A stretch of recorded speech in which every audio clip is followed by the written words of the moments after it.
बिहार का नाम सुनते ही अच्छे अच्छे के रोंगटे खड़े हो जाते हैं, लेकिन यह बिहार कैसे बना, इसकी अहम कहानी है। मऊ, ग्वालियर, भीर, मुरैना, जालौन, कानपुर देहात, राजस्थान के कोटा तक चंबल 900 किलोमीटर क्षेत्र में यह नदी बहती है। बिहार के बीचों बीच एक सुंदर और देश की स्वच्छ चंबल नदी बहती है। यह भारत की इकलौती नदी है जो प्रदूषण से मुक्त है, पर इसके जल को न तो इंसान पी सकते हैं और न ही जानवर। चंबल को श्रापित नदी के नाम से जाना जाता है। इस नदी के बारे में पुराण में भी लिखा गया है। चंबल की जिक्र महाभारत काल में है। मुरैना के पास इसी नदी के तट पर शकुनी ने जुए में पांडवों को पराजित कर द्रौपदी का चीरहरण किया था। तभी क्रोधित होकर द्रौपदी ने नदी को श्राप दिया था। पंडित प्रोफेसर बलराम तिवारी ने बताया कि महाभारत में इस नदी का उल्लेख हुआ है। शकुनी द्वारा जुए में द्रौपदी को जीतकर उसका चीरहरण करने की घटना भी इसी इलाके में हुई, और तब द्रौपदी ने श्राप दिया कि जो इस नदी के जल का द्रौपदी को जीतकर उसका चीरहरण करने की घटना भी इसी इलाके में हुई, और तब द्रौपदी ने श्राप दिया कि जो इस नदी के जल का इस्तेमाल करेगा उसका अनिष्ट होगा। बहरहाल इन दंत कथाओं का नतीजा ये हुआ कि इस नदी के किनारे आबादी कम ही बसी, और इसी वजह से ये आज इतनी साफ सुथरी है। पाठा और चंबल के डकैत के जानकार दिनेश निगम मुताबिक घाटी में डकैतों का करियर ज्यादा नहीं रहा। इसकी एक वजह यह है कि यह नदी है, क्योंकि इस नदी के अलावा बिहार में पीने के पानी की भारी समस्या है। इसी के चलते डकैत पुलिस के शिकंजे में फंस जाते हैं। फूलन देवी ने बेमीन कांड के बाद कई दिनों तक बिना पानी के गुजारे थे। प्यास के चलते ही उसने सरेंडर करने का मन बनाया था।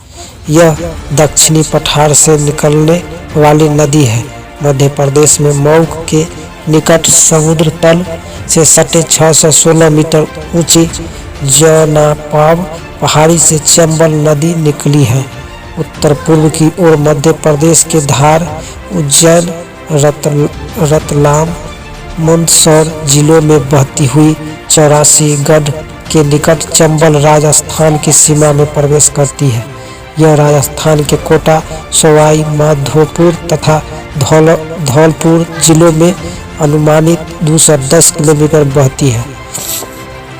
कोटा में गांधी सागर, राणा प्रताप सागर और जवाहर सागर बांध इसी नदी पर निर्मित हुई है। इस नदी की कुल लंबाई 966 किलोमीटर है। अंत में चंबल उत्तर प्रदेश के इटावा, जालौन और कानपुर देहात जिले में आकर यमुना में समाती है। धौलपुर के वत्स गोविंद समान चंद महासेन, जो चंबल के बिहार का पहला डाकू था, जो अपने अधिकार छीन लिए जाने पर बगावत कर डाकू बन गया था। वह राजा भोज के राज्य के कारोबारियों को गुजरात से लौटते वक्त चंबल के घाटों पर रोककर लूटता था। चंद ने बिहारों में छोटे छोटे किले बनवाए। इनमें उसकी सेना के ठिकाने रहते थे। अपने अधिकार को छीन लेने के जुनून ने चंद महासेन को निर्दय हत्यारा बना दिया था। राजा भोज ने उसे पकड़ने की कई सैनिक अभियान चलाए, लेकिन बिहारों की कठिनाई की वजह से चंद का कुछ नहीं बिगड़ा। आखिरकार राजा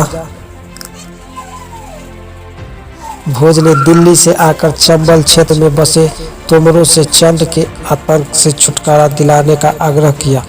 उसके बदले में तोमरों के शासक ब्रज तोमर को चंबल क्षेत्र में कर वसूली का अधिकार देने की पेशकश की। बीहरों की आदि हो चुके तोमर सैनिकों ने चंद को 15 दिनों तक बीहर में घेर लिया। पानी नहीं होने के चलते उसके सभी साथी प्यास के चलते दम तोड़ दिया और तोमर सैनिकों ने गैंग के सरगना को मार गिराया था। फूलन ने भी इसी के चलते किया सरेंडर। कानपुर देहात के बेहमन गांव में ठाकुरों को मौत के घाट उतारने के बाद फूलन देवी चंबल की घाटियों में छिप गई थी।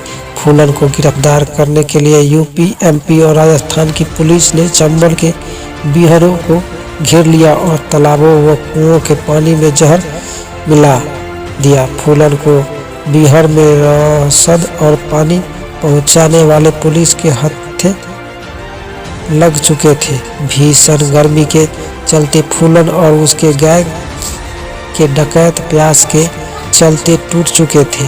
कुछ डकैतों ने चंबल का पानी पिया जिससे उनकी मौके पर ही मौत हो गई।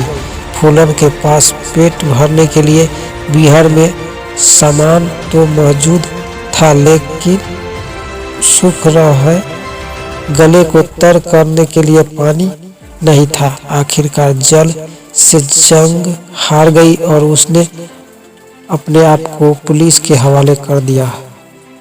दोस्तों, ऐसे ही खबर पाने के लिए हमारे चैनल को सब्सक्राइब करें।